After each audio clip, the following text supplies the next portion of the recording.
It's just game 2 and trying to get something going here on the 2nd and 10. And forced out of the pocket and throwing, though, and completing it to Stephen Dunbar, but still shy of a first down by a few yards for Edmonton. So picks up 4, 2nd and 6. After the leak run, he stays in the backfield. And it's thrown off to the left to Zach Mathis at the 40, and a first down for Edmonton. 1.5 minutes to go until halftime, a half dominated by the Alouettes. Ford wants to pass, gets it away and completes it to Stephen Dunbar. And just had an Alouette defender right in on his arm as he got rid of it. And Ford completes that one to get it inside the Montreal 35. Yeah, nice touch on this ball for Trey Ford with pressure closing in. Drops it just over top of a defender. Dunbar lining up on the outside here. Guys like Gino Lewis, Kenny Lawler, Dom Rhymes on the move as well. Completion for another first down to the 20 for the Elks, and it's Curly Gittens Jr. They've had one defensive touchdown in each of the first 2 weeks. Throwing, second down, it is caught, it is a first down. That one completed to Curly Gittens, his second catch. 12 of 15, but only 76 yards and a pick. Rolling to his right to throw again, does, deep, right, open, Dunbar. Stephen Dunbar with the catch. Needs a lot of right now. Well, nice job in protection here. Get Trey Ford out on the edge.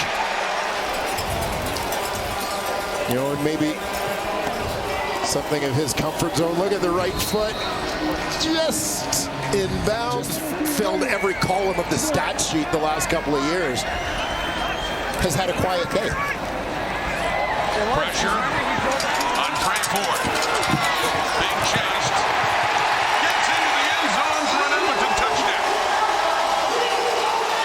18 yards, Trey Ford. He escaped the pocket, and that time, Montreal could not stop him.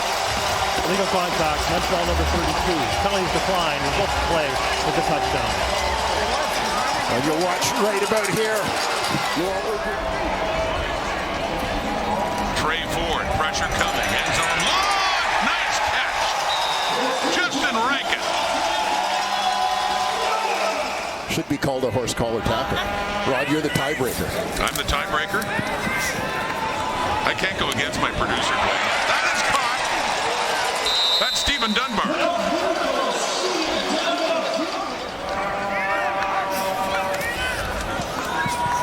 First down, deep look, down at the 5, touchdown, Curly Gittens. And the coverage was right there. Hung on to the ball and just fell into the end zone. Curly Gittens Jr. with the touchdown.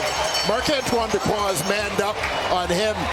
Tywon Mullen, listed as the nickel linebacker, is essentially the free safety here. So Dequoy, the number 3 receiver, he's running in his hip. Mullen a little late to get over there. Ball thrown to the outside by Trey Ford. Allows Curly Gittens Jr. to make that catch just over the defender and into the end zone. Now, a little interesting to me, he is obviously overqualified for the job, but great to see him back in green and gold. And it's Ford on the move on a 2nd and 9. Coming back for it is Gittens, who had a touchdown earlier. It's a catch for Curly Gittens. And by the way, you talked about George Hopkins. Be a little bit more conservative, obviously, given the circumstances here. Blitz coming. Dequoy couldn't get him. Takes a long touchdown. Keon Julian Grant. 52 yards. Another big TD toss by Trey Ford. As Edmonton is not going quietly.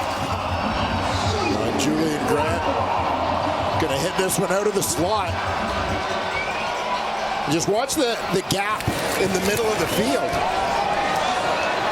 Absolutely no one there. Ento trying to collapse on him from the outside. Mullen was deep in the middle, trying to get over there. But Keon Julian Grant does a nice job recognizing, splitting the 2 defenders. And Trey Ford throws another strike. His second touchdown pass. and he played well.